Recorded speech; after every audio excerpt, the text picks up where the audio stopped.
First पर निकालिए, first में डालिए। अगला चैप्टर आपका है चैप्टर 7।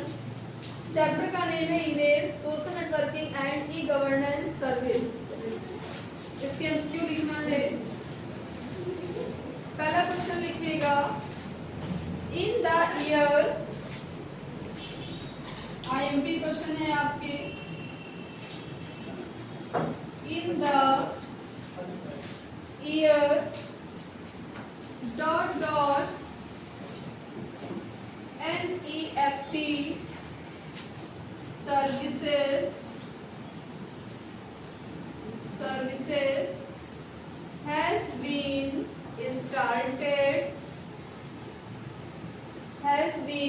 started full stop।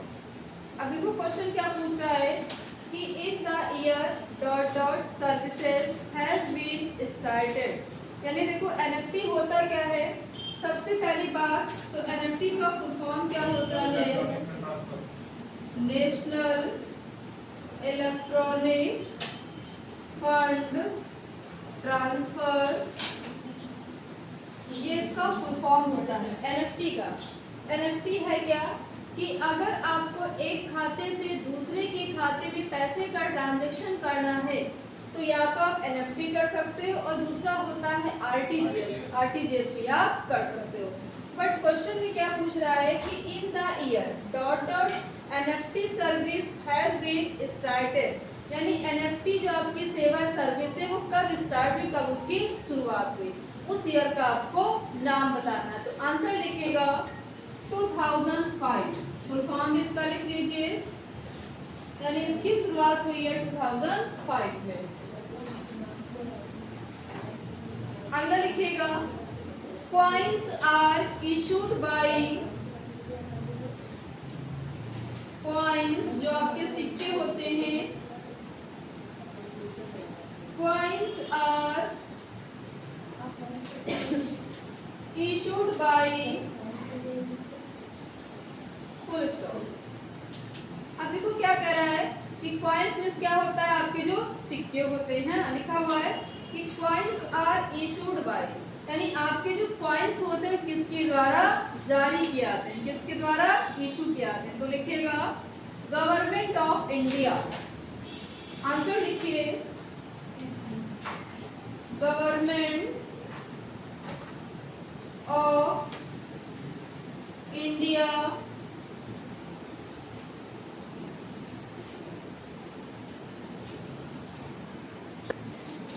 अगला क्वेश्चन लिखिए, UPI was launched on, UPI was launched on dot dot, ये क्या कह रहा है कि यूपीआई को कब लॉन्च किया गया। तो देखिए 11 अप्रैल। आंसर लिखिए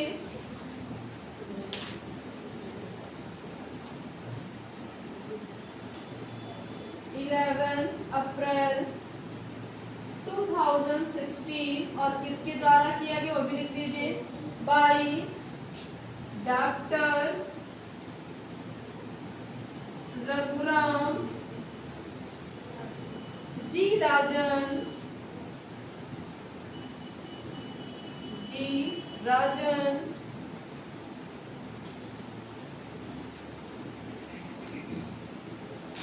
comma governor comma RBI, governor comma RBI at Mumbai,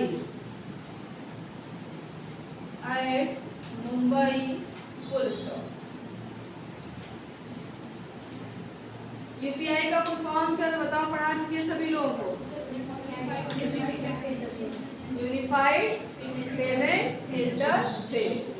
जिसको नहीं पता है आप लोग लिख लीजिएगा unified payment interface.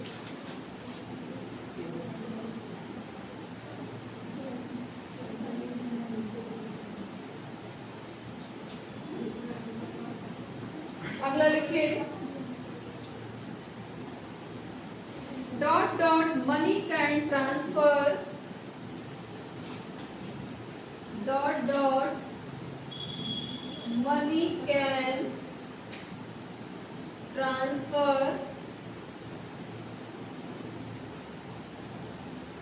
through UPI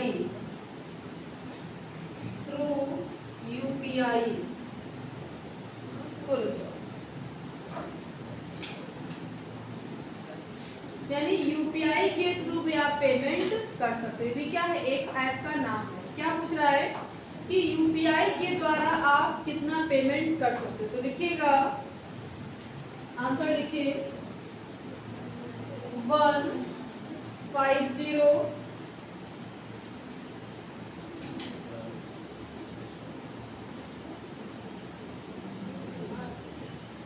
यानी यूपीआई के थ्रू आप 1 लाख का ट्रांजैक्शन कर सकते हो। अगला लिखिए, DigiLocker was launched by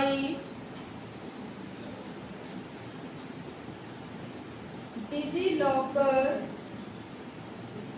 was launched by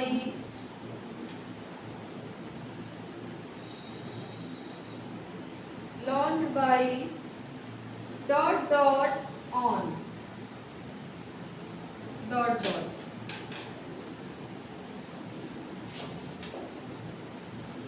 answer देखिए, प्राइम मिनिस्टर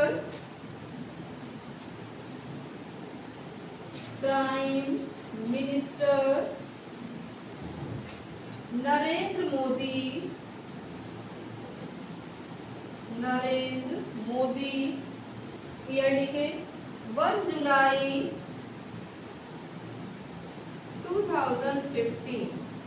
यानी इस ऐप को किसने लॉन्च किया है, तो प्राइम मिनिस्टर नरेंद्र मोदी ने किया है। और कब किया, तो 1 जुलाई 2015 में किया है। अगला लिखिए,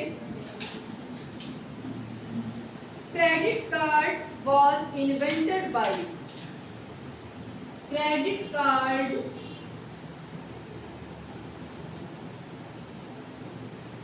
was invented by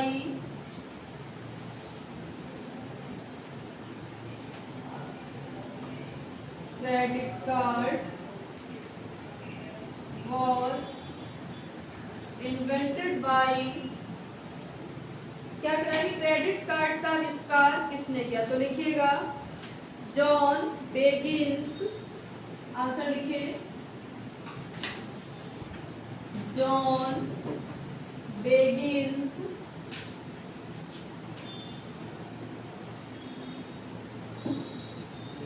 John Begins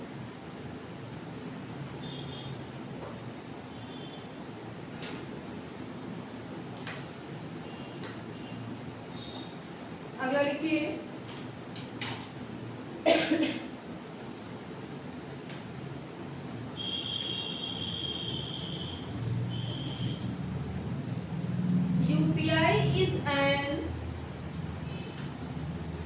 UPI is an payment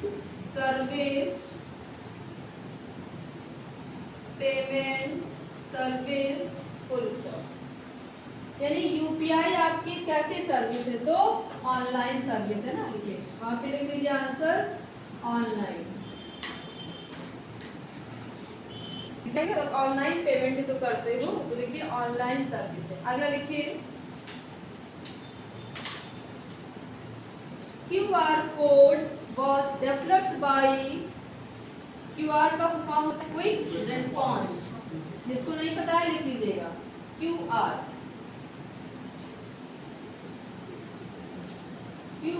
code was developed by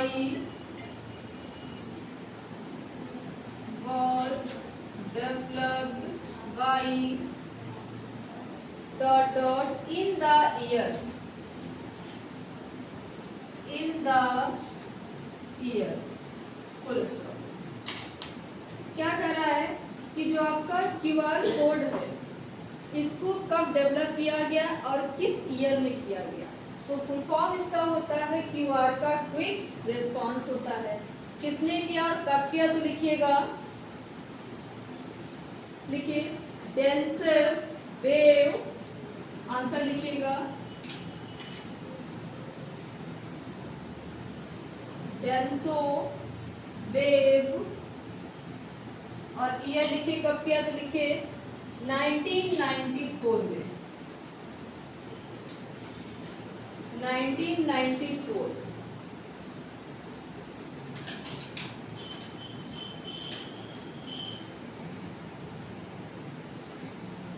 अगर लिखिए Atal pension Yojana, APY shortcut इसका,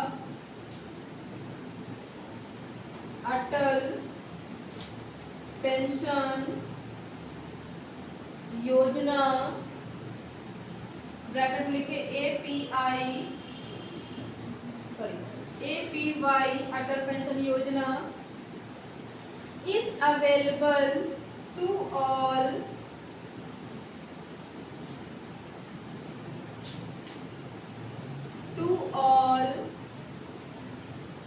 those Indian citizen, those Indian citizen यानी भारतीय नागरिक है ना, Indian citizen whose age year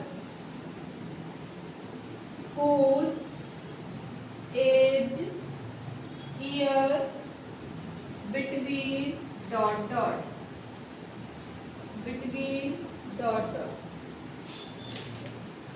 अब देखो इससे क्वेश्चन कैसे बन सकते हैं कि एपीवाई इज स्टैंड फॉर, यानी एपीवाई का फुल फॉर्म क्या होता है, तो अटल पेंशन योजना हो जाएगा।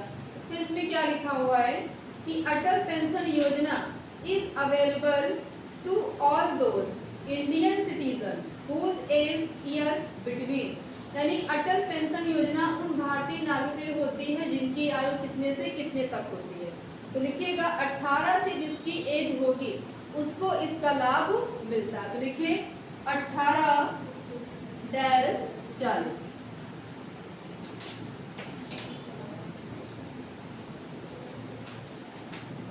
अगला लिखिए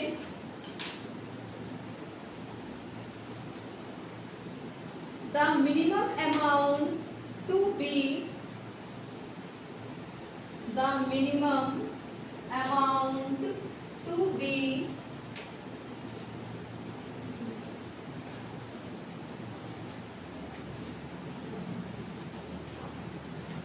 minimum amount to be transfer through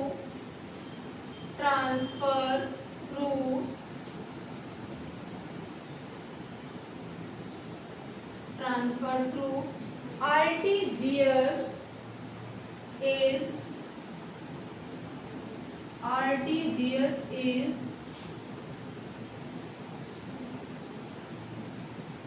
rupees dot dot।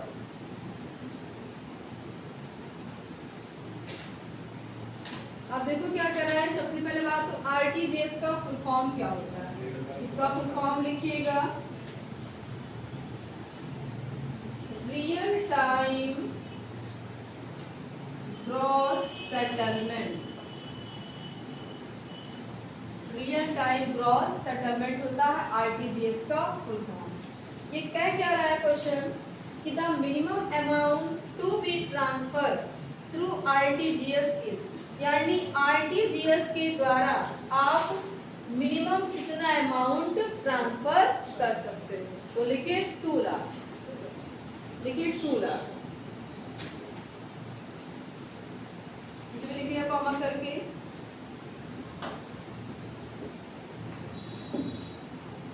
अगला लिखिए online banking is also known as. इससे क्वेश्चन बहुत ज्यादा पूछे जाते हैं कि एनएफटी के थ्रू या आरटीजीएस के थ्रू आप कितना पैसा ट्रांसफर कर सकते हो। ये क्वेश्चन कई बार एग्जाम में रिपीटेड होता है। लिखिए ऑनलाइन बैंकिंग इज आल्सो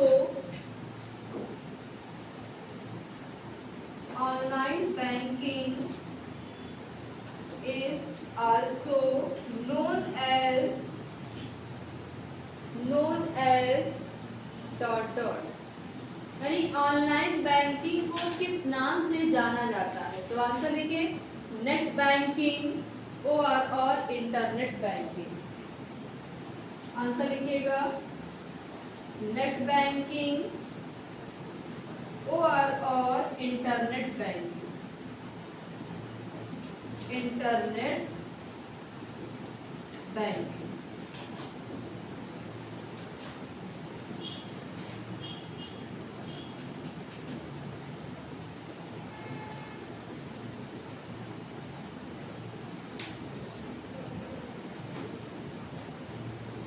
अगला लिखिए, ये क्वेश्चन इस बार पेपर में आया, जब आपको जा रहे लिखाने पेपर पूछा गया इस बार। लिखिए dot dot is the size,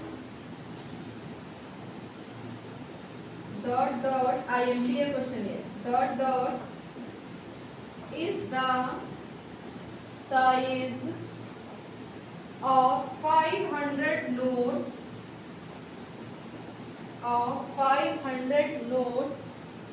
in today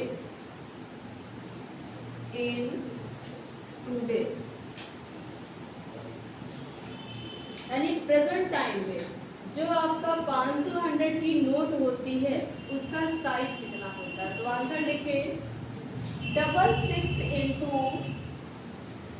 answer लिखिएगा 6 इंटू 150 mm²।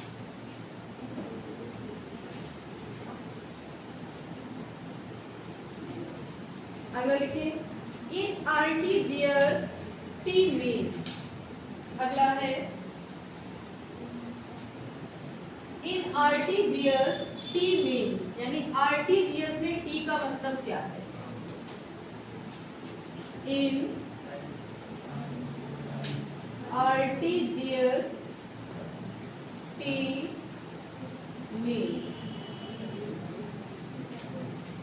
आंसर लिखिएगा इसका टाइम।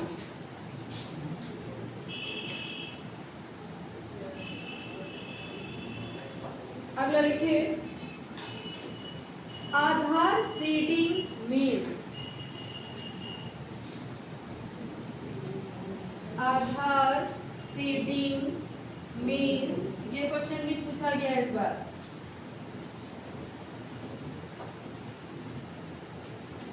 आधार सीडिंग मीन्स, अब देखो आधार सीडिंग मतलब क्या होता है कि आपका जो आधार कार्ड होता है वो आपके अकाउंट से लिंक होना चाहिए, है ना? तो आंसर लिखिएगा, इसका मतलब था कि आपका आधार आपके अकाउंट से क्या चाहिए? लिंक होना चाहिए। आंसर लिखिए आधार लिंकिंग विद बैंक,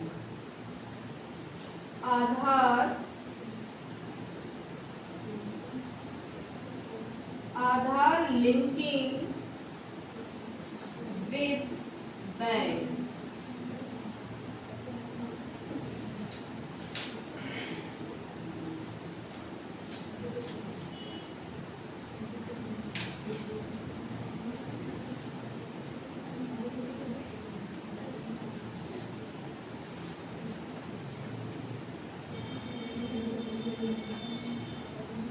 अगला लिखिए defaulter of loan means, defaulter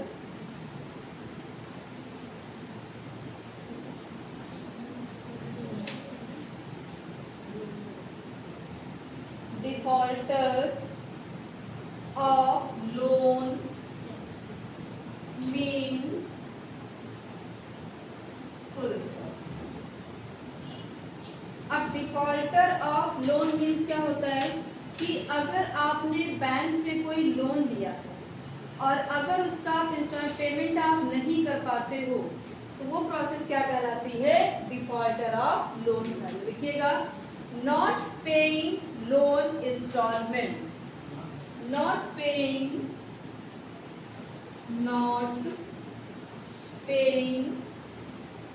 loan instalment, instalment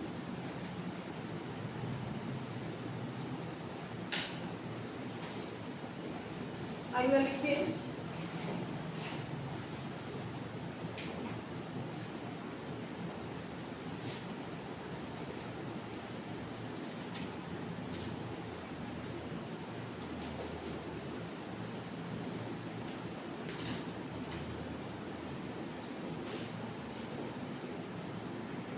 कि नहीं लिखा हुआ है। अगला क्वेश्चन लिखिए आप लोग। Aadhaar is a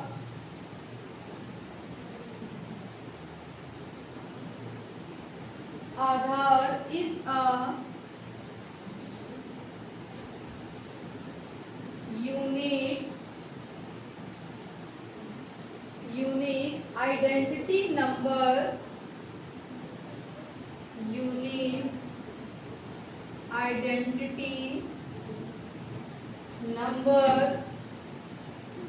issued by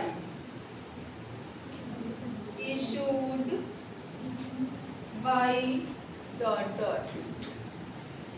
अब देखो क्या कर रहा है कि आपका जो आधार कार्ड होता है वो आपका यूनिक आईडी होती है, और इस आधार को किसके द्वारा आपको इश्यू यानी जारी किया था, तो लिखिएगा UIDAI। आंसर लिखिए UIDAI।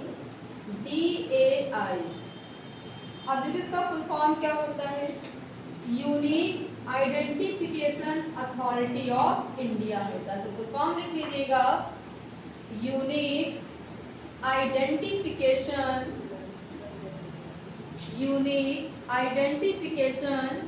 अथॉरिटी ऑफ इंडिया, यानी इसी के द्वारा हमारे आधार कार्ड को जारी किया जाता है। और सबका देखो आधार कार्ड सबका यूनिक यानी अलग अलग होता है। अगला लिखिएगा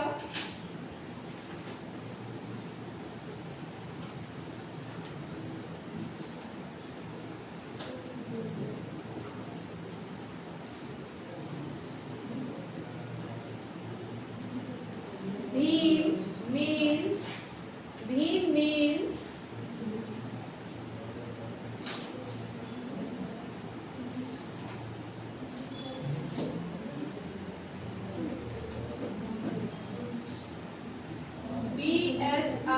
स्पेलिंग होगी। भीम मीन्स, भीम का फॉर्म होता है Bharat interface for money, Bharat interface for money, comma इस app launched by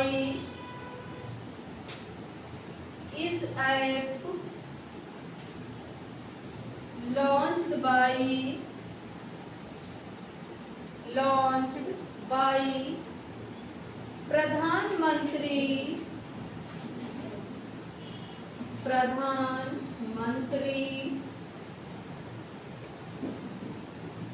on for transaction of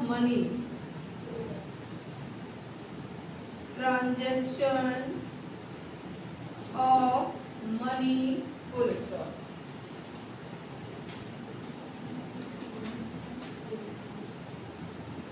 answer लिखिए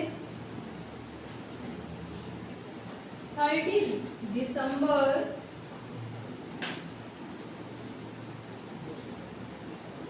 2016। अब देखो इससे क्वेश्चन आपके तीन क्वेश्चन बनेंगे। देखो कैसे, पहले पूछ सकता है कि भीम इज स्टैंड फॉर, यानी भीम का फुल फॉर्म क्या होगा, तो क्या हो जाएगा भारत इंटरफेस फॉर मनी हो जाएगा, एक तो बन जाएगा। दूसरा ये बनेगा कि इस ऐप को लॉन्च कब किया गया, तो क्या हो जाएगा 30 दिसंबर 2016 हो जाएगा। तीसरा क्वेश्चन ये बनेगा कि भीम ऐप का यूज क्या है, तो भीम ऐप के द्वारा आप सिर्फ पैसे का ट्रांजैक्शन कर सकते हैं, किसी चीज का, तो जो कि हम ऑनलाइन किसी शॉपिंग कर ले या किसी का बिल जमा कर दे तो आप कोई वर्क नहीं कर सकते। सिर्फ इसका काम होता है मनी ट्रांसफर के लिए, सिर्फ आप पैसों का ही ट्रांजैक्शन कर दो, किसी और चीज का आप ऑनलाइन पेमेंट नहीं कर सकते हो। तो इससे आपके 3 क्वेश्चन बनते हैं भीम ऐप से। अगला क्वेश्चन लिखिए,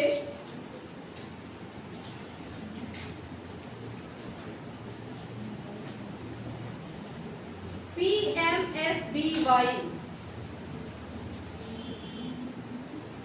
PMSBY फुल फॉर्म इसका लिख लीजिए, प्रधानमंत्री सुरक्षा बीमा योजना। प्रधानमंत्री सुरक्षा बीमा योजना has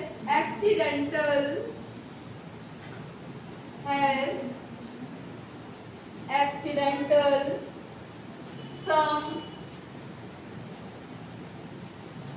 insured ...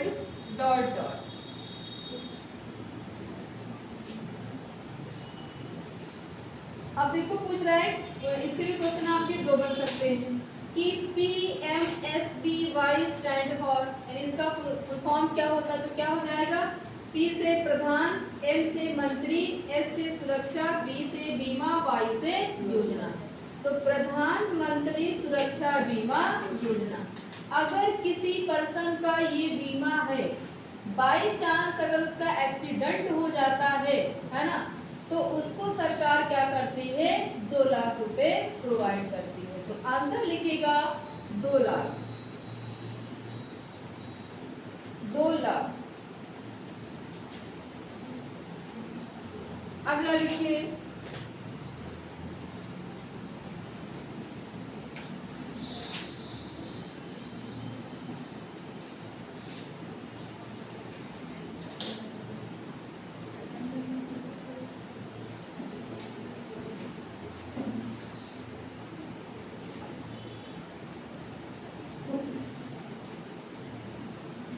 what is the color of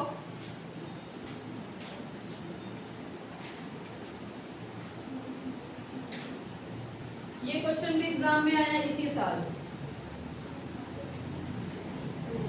लिखिए, what is the color of 500 rupees? What is the color of 500 rupees note? यानी 500 का आपका जो नोट होता है उसका कलर कैसा होता है, ऑप्शन में दिया हुआ है, purple, magenta, stone, none of this. तो क्या हो जाएगा, स्टोन कलर हो जाएगा।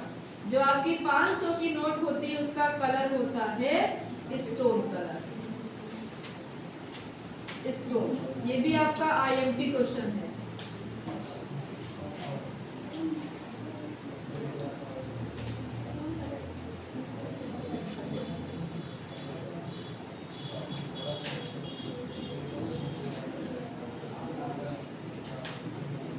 अगला लिखिए, main security of internet banking is, main security of internet banking is ... यानी इंटरनेट बैंकिंग में मेन सिक्योरिटी किससे होती है, लिखिए पासवर्ड से। आंसर लिखिए password.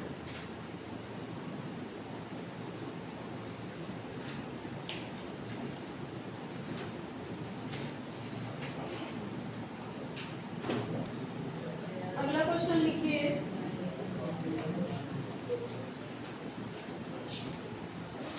Pan number is required, PAN number is required for deposit rupees, for deposit rupees ...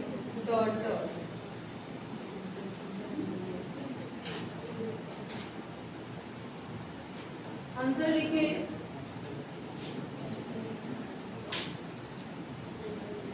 50,000। अब देखो इससे क्वेश्चन दो बन सकते हैं कि पैन का फुल फॉर्म क्या होता है, तो आपको क्या लिख लेना है, permanent account number, permanent account number. देखो कैसे क्वेश्चन पूछेगा कि पैन इज स्टैंड फॉर, तो क्या हो जाएगा, परमानेंट अकाउंट नंबर जाएगा। फिर क्या कह रहा है कि pan number is required for deposit rupees, यानी पैन नंबर की कब आवश्यकता पड़ती है, जब आप क्या करते हो, डिपॉजिट करते हो, तो क्या हो जाएगा, 50,000 हो जाएगा। कि अगर आप बैंक में 50,000 का पैसा जमा करते हो तो उसमें आपको पैन लगाना जरूरी होता है। अगला क्वेश्चन लिखे, IFSC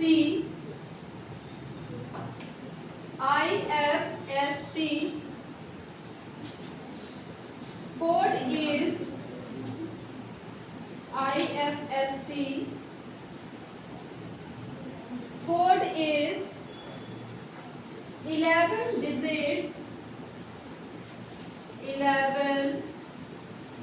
digit alphanumeric code used for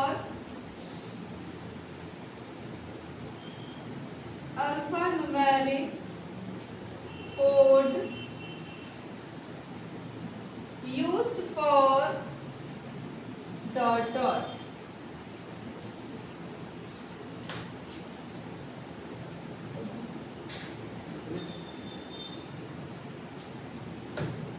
answer लिखिए आप, transfer for money, transfer for money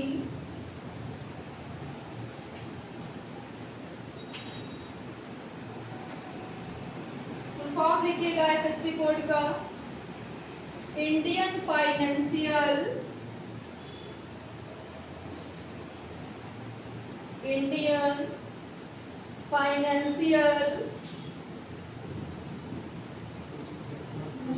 system code. अब देखो क्वेश्चन में क्या 3 क्वेश्चन बनेंगे इससे। जैसे पूछेगा कि IFSC का फुल फॉर्म, तो क्या हो जाएगा, इंडियन फाइनेंशियल सिस्टम कोड हो जाएगा। फिर पूछ सकता है कि जो आपका IFSC कोड होता है इसमें टोटल कितने डिजिट होते हैं, तो क्या बताना है, 11 डिजिट होती है। फिर पूछ सकता है कि IFSC का यूज क्या है, तो क्या हो जाएगा, transfer for money. IFSC code क्या होता है कि अगर आपको किसी अपने अकाउंट से दूसरे अकाउंट में पैसा ट्रांसफर करना है ना, तो उसका IFSC अकाउंट नंबर पता होना चाहिए और उसका IFSC कोड भी पता होना चाहिए। IFSC कोड से क्या करता है, ये बैंक की पहचान होता है कि आपका अकाउंट किस बैंक में है। क्लियर, तो इससे आपके 3 क्वेश्चन बन जाएंगे। और टॉपिक यहीं तक, इसके आगे कल कंटिन्यू करेंगे क्लास, ठीक है।